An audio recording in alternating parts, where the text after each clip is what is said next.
Hey, Kyle here. This is a very late video because it is currently Saturday.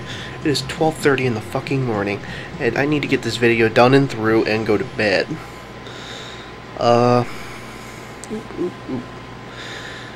So, real quick, it's upside down. Been working on Jeremy's chapter champion for his honor guard, which I sort of dubbed the unit the Dragon Bloods because they use the Death Company kit, which I gotta say is very nice. Although he did shave off some of the Blood Angel stuff. So he's gonna have cybernetic legs, and I'm sort of experimenting with sprue cybernetic legs. I'm shaving down the edges. I'm gonna shave down those edges a little bit, as well as cut it down a little more. And basically, they're gonna look like forged, actually hammered out legs in cybernetic, basically their own cybernetics. And this is upside down. Nope. So I took some green stuff in between the joints and I scored it like it's a covering. And I gotta make a foot for that and then make a second one, which I do have the segments created. I have my third Plague Marine done. I just have to take some time to finish up the other two. I have continued the color scheme of my Chaos Warband. So I'm sort of working on that a little bit. I am adding some Vulcan metal onto the model and onto the trims and all that. Now this right here is an old model of mine, which I've just showed a glimpse of it. Which was originally my second HQ. He was in an old video. Basically when my original chapter master was around and not cut up into pieces and salvaged. This was like a $10 blister that I got at Comics MD with basically money I had left over. Because at the time I would get $20 a week. Now I only get $5 a week for lunch. And well, it's just temporary. Just so I have something to eat. So, here's my old librarian. I stripped him because he wasn't properly primed and he fell.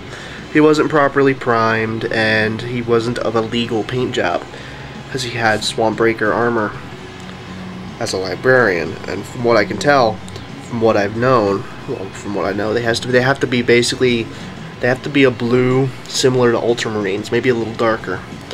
I would say a little brighter. I'll just probably use my Mordian blue, and then have chapter colors on various other areas, such as shoulder pads, knee pads. Maybe even a helmet.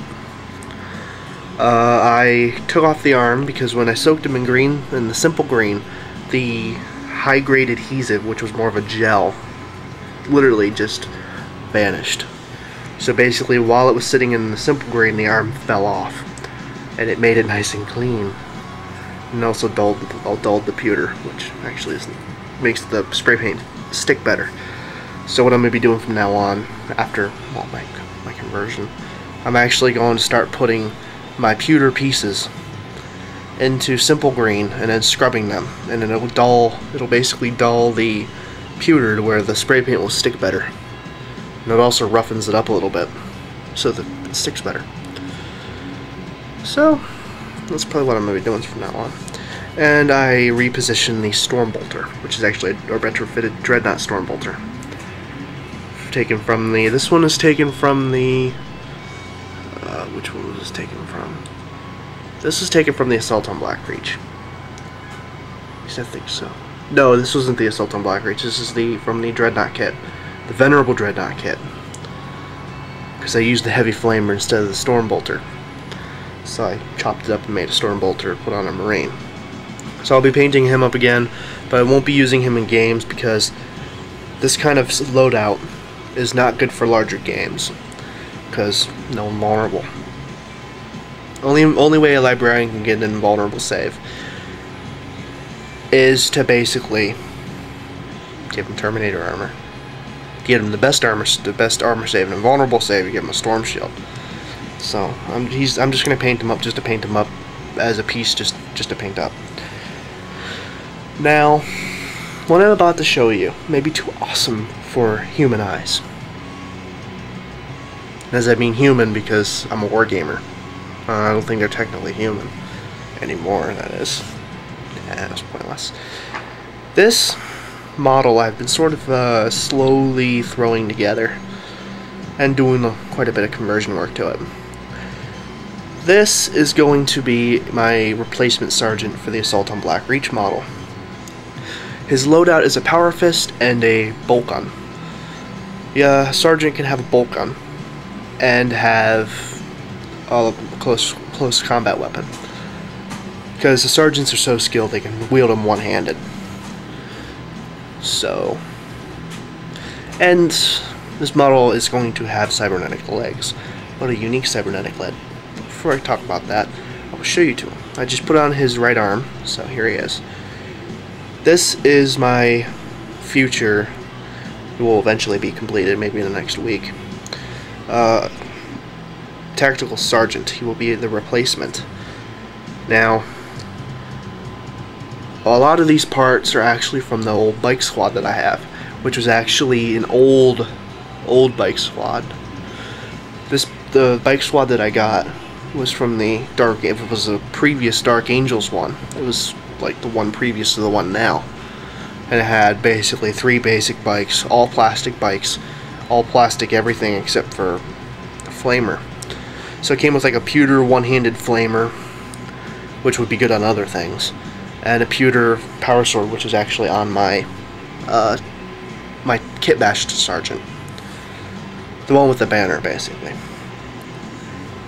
Now this guy here, I gave him the torso with the helmet and a single sword with the wings, and it looks really cool because it's Mark 8 armor.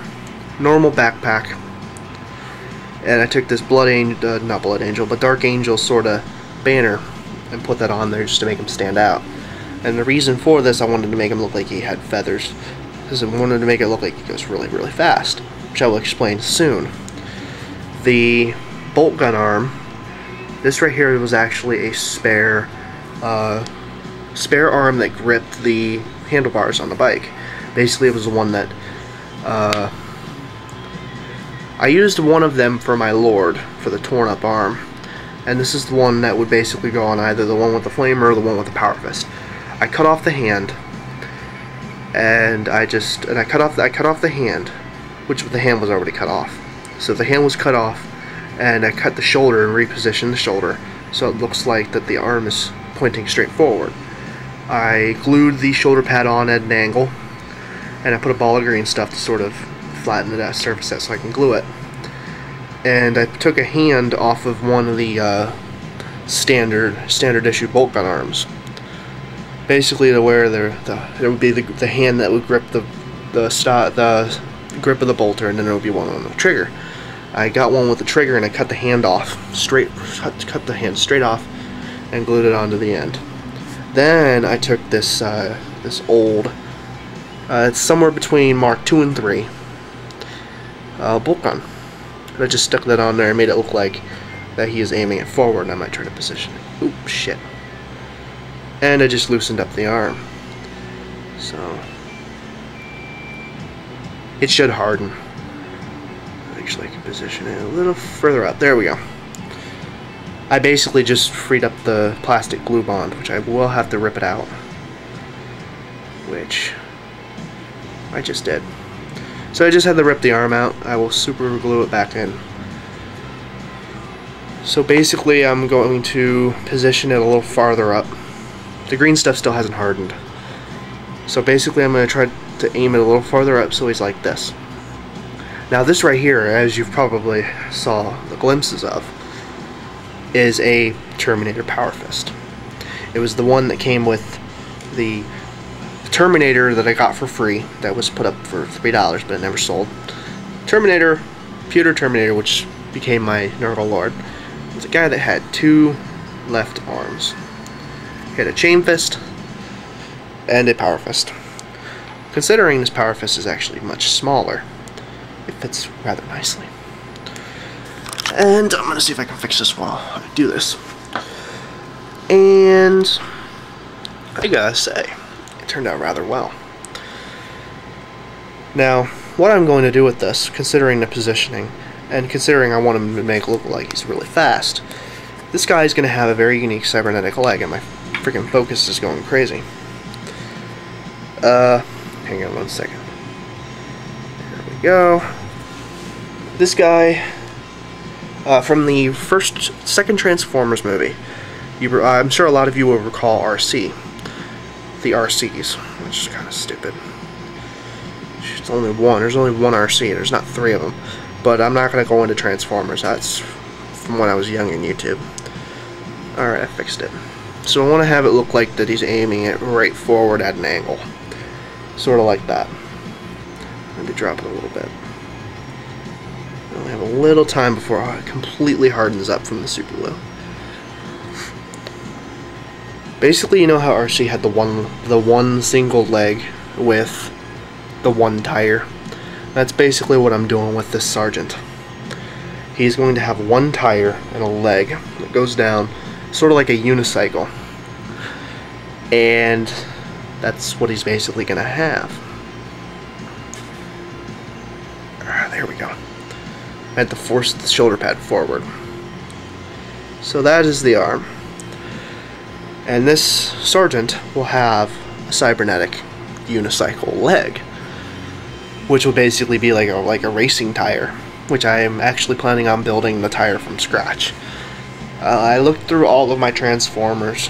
Actually, there's one tire I could probably pull off of one of the models, or one of my Transformers. I might try to figure out one of my Transformers I can salvage one from, one that's been like totally broken for years, and try to put it on this. But I also might try to make it from scratch by taking some coins of a certain size, maybe it's like 3 dimes, super glue them together, cover them with green stuff, and sculpt a tire out of that. Which, hey, I can increase the price by 30 cents of its value because I put 30 cents into the model. It's like, how did you make that? I put 30 cents into the model. It's the tire. The tire is more 50 cents. 30 for the 3 dimes, and 20 for the green stuff. Yeah, 50 cents. So, that's my conversion so far of a new Sergeant. Pretty much from all spare parts. Which is amazing. That's why I love this hobby. And I use Gale Force 9 Super Glue. And I'm running dangerously low. That's my glue line. I have to hold it upside down and tap or hit it on a desk to actually get to the tip. Sounds so wrong. But other than all that, which I kinda is, this video is just kinda nonsense. Considering I've been slacking and I haven't been feeling so well. And kinda love being hypersensitive to mold. But anyways, I will be getting a new model Saturday. It might be an obliterator. One of the obliterator blisters. If they don't have that, I'm going to try to get something under $25. Maybe under $22, which might just be a 5-man box or something. So, yeah. I'm going to get something. And if all else fails, I will get another Chaos Lord. Convert it and try to sell it. By painting it as a current warband. So if I don't find an obliterator and I don't have anything I need, I'm just going to get another Chaos Lord. Do heavy conversion work onto it and try to paint it up and sell it. So that's what I'm going to do with that if all else fails. So yeah, I've kind of figured I'd try something like that. Or if that fails, I'll just use it in my army. Aspiring Terminator Champion! Oh my god, it's a Lord! Kind of thing. So I'm going to cut this short because I'm like over 14 minutes. Well, it's not really cutting it short, but oh well. I will try to have this done in a week. But I also have to do the 2 Dragon Bloods. I have to talk with Jeremy about what the second one's going to be. So I think he wanted it to have a relic weapon. He wanted it to have a relic weapon and a chapter banner. That might make him into one. So I'll figure that out. I'll have a video on that, maybe on my blog or something. So I'll have something special up on my blog soon. This is Kyle X 565 signing out. Blech.